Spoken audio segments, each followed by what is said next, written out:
be observant, knowing when things are coming to an end, knowing when things need to start, know what weeds to pull, and I think that'll take you far.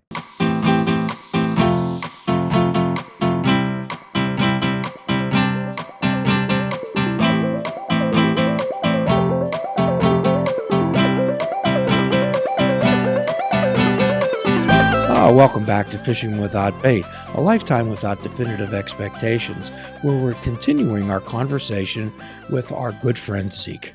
So if you had to take anything out of your life that wasn't serving you anymore because you found that it wasn't beneficial for you, I call it planting flowers and pulling weeds. And right now, wrestling's one of the weeds, unfortunately. Not like in a bad way.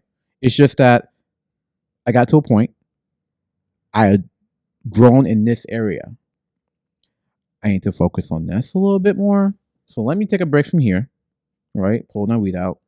I'll preserve it. Let me plant something else for a while and grow something else. Because, like I said earlier, when I do retire, I want to be used to like life without wrestling. Zeke, things work until they don't. Exactly. Most people stay in relationships, friendships, jobs, locations far too long. Far too long. Mm-hmm. And that's my fear of wrestling. I feel like I will, because I love it. Like I've always wanted to do it since I was like 14, watching it since I was 7. Like wrestling is my freaking life. Maybe I can't recall every match in every year because like to me there's so much wrestling. How you ever remember that? But I digress. But like I just seen when wrestling defines them. I've seen it when they can't step away. I've seen it when they did step away and have nothing outside of wrestling and they have no way to get back really, or they struggle to get back.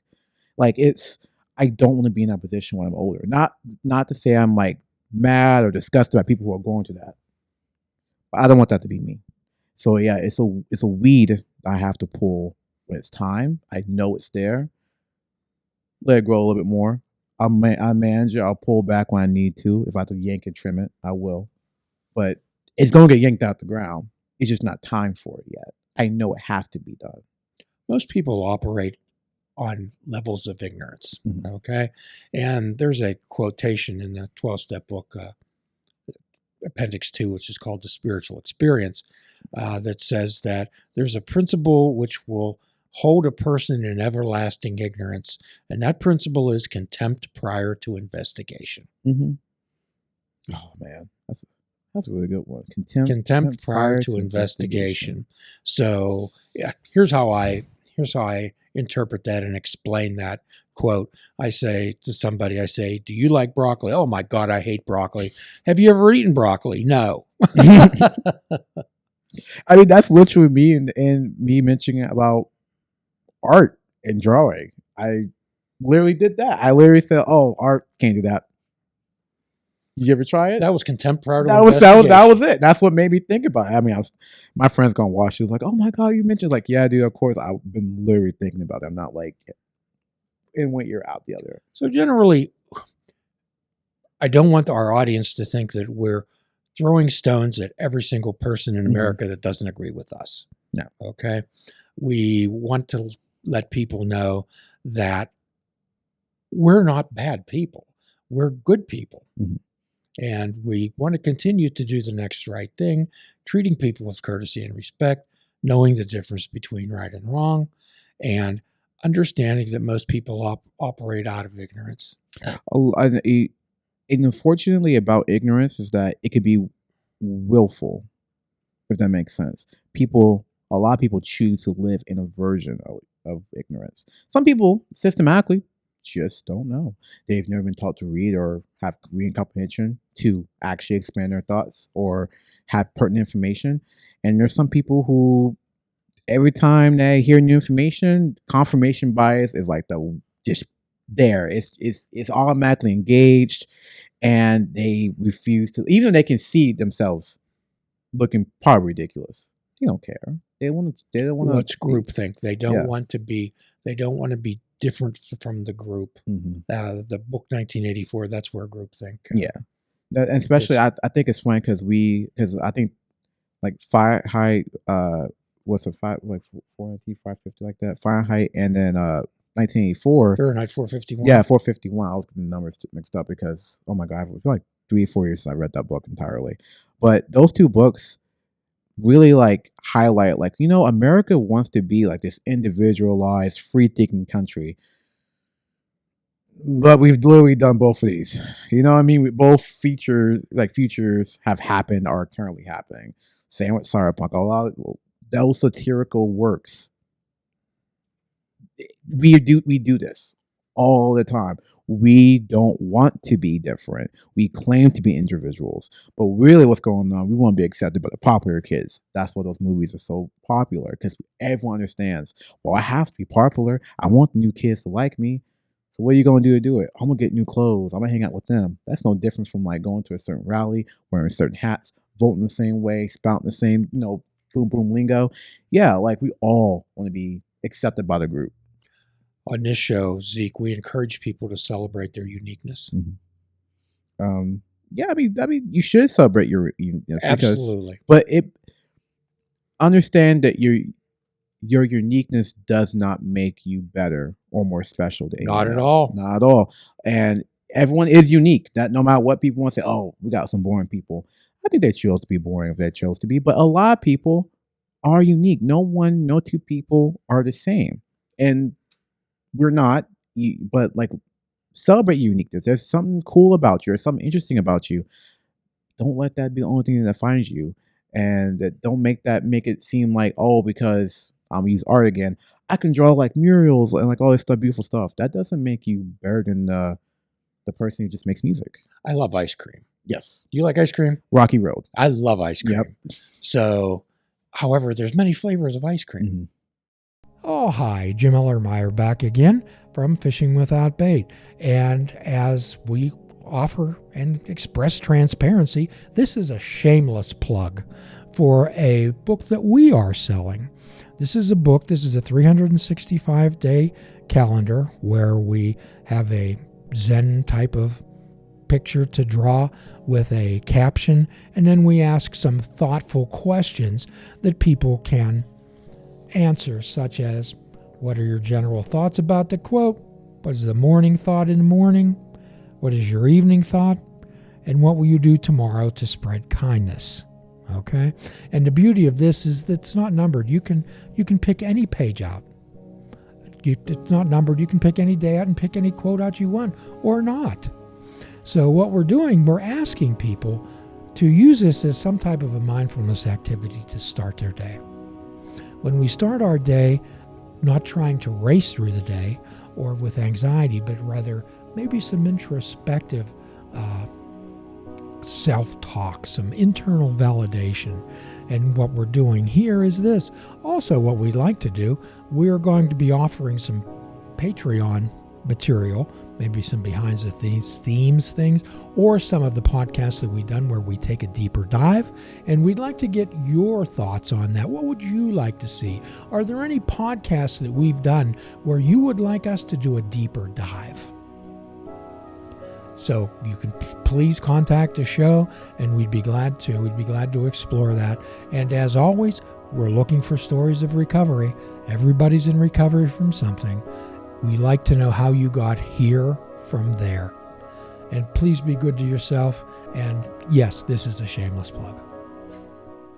So if we're a heterogeneous group of individuals, okay, that means that we can term ourselves ice cream, but there are many flavors in ice cream, but it's still ice cream. It's still ice cream. I mean, that's the beauty part. And like I said, I mean, we want to be different, but we want to work as a group. But naturally, we want to be homogenous. I think that's the way everyone wants to do it. Everyone wants to be a part of something bigger than themselves. Yes. And for their, like, okay, I can understand that. I want to be one with some groups, my friends, my family, my neighborhood, my county, my state, whatever. You know, we all, some of us have Pittsburgh Steelers stuff, and we have never watched a game. Like, like we all like that. But we have to understand where the line is of wanting to be homogeneous and understand the need to be separate. Well, here's the way I describe that. When we go to the Pittsburgh Zoo, we have a big field, and there's giraffes, there's zebras, there's ostriches, there's all types of animals, and they get along and they're floating around together. However, when there's something threatening going on, or if clouds, the zebras generally don't hang around with the giraffes. No. Okay, the zebras go with the zebras, the giraffes go with the giraffes, but that doesn't mean that they dislike each other. No. There's just some people. I mean, if you think about it, they're just going to where they know it's safe for them. Correct. Least. You know what I mean? Like, it's nothing against that. But for some people, certain parts of town are safer than other parts of town. Certain people are safer than other groups of people. Certain buildings are safer than other buildings. It's nothing that we should be against. We can all work together, but we can realize that we all have different needs.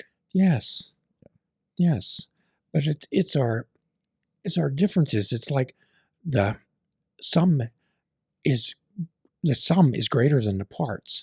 Okay, that means when 1 + 1 can equal 3. It can in some ways, but I think the analogy you're working with here is that as much as we, as a culture of especially, I can only speak about American culture. So much about the American culture is that we recognize that we are all different, but we want blanket solutions. Does that make sense?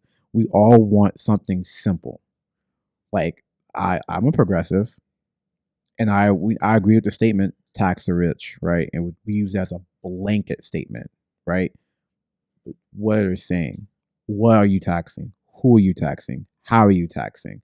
How's it going to go here? I'm all agree. Yes, a statement for sure. But what does that actually mean? Right? So we all want these. And I want immigration. What does that mean? Right? Some people were so mad about immigration, they voted a certain way. And now look what's going on. They didn't know what they were looking for. We want a blanket solution. But we should try the diversity in knowing what's going to work and how it's going to work will benefit us all versus blanket solutions. So that would be called having critical thinking skills.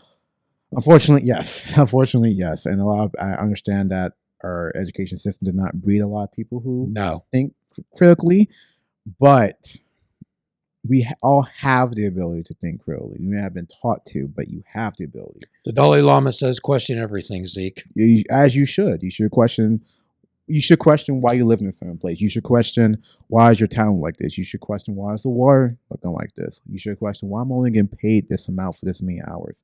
You should question things, because if you don't, you get the last stagnant. time we spoke, you were talking about personal insight and reevaluating yourself. And it sounded like you reevaluated yourself. Nothing's permanent. No. Yeah, nothing's permanent. So I have to. That's part of growing and change. I seen people who don't, I'm not trying to say adapt, but they don't change. They don't meet this with situation where it is. Zeke, I'm looking forward to our next conversation, maybe a year from now.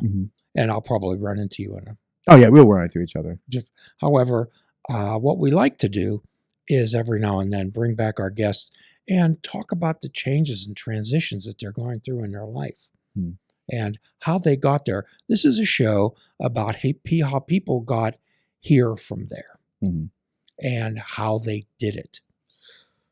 Yeah, I mean, I don't have a simple answer how I did it. It was just I understood that I needed to, one, grow up, think critically, and be aware that situations are going to change for me. I wasn't always going to be a young person straight out of high school or college or in college.